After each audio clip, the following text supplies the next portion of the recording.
Il me fallut longtemps pour comprendre d'où il venait. Le petit prince, qui me posait beaucoup de questions, ne semblait jamais entendre les miennes. Ce sont des mots prononcés par hasard qui, peu à peu, m'ont tout révélé. Ainsi, quand il aperçut pour la première fois mon avion, non, je ne dessinerai pas mon avion, c'est un dessin beaucoup trop compliqué pour moi. Il me demanda: qu'est-ce que c'est que cette chose-là? Ce n'est pas une chose. Ça vole, c'est un avion, c'est mon avion. Et j'étais fière de lui apprendre que je volais. Alors il s'écria: comment? Tu es tombé du ciel? Oui, fis-je modestement. Ah, ça c'est drôle.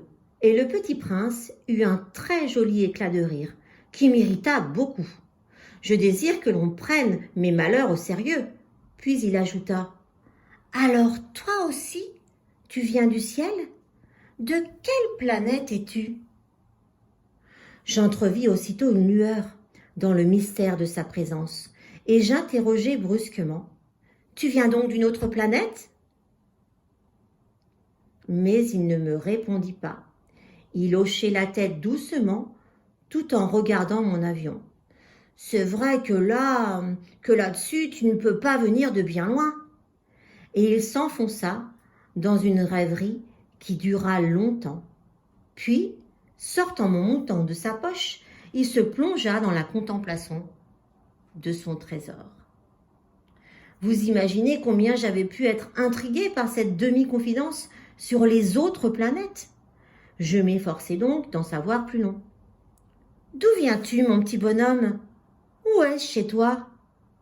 Où veux-tu emporter mon mouton? Il me répondit après un silence méditatif. Ce qui est bien avec la caisse que tu m'as donnée, c'est que la nuit, ça lui servira de maison. Bien sûr. Et si tu es gentil, je te donnerai aussi une corde pour l'attacher pendant le jour. Et un piquet. La proposition parut choquer le petit prince. L'attacher? Mais quelle drôle d'idée! Mais si tu ne l'attaches pas, il ira n'importe où et il se perdra.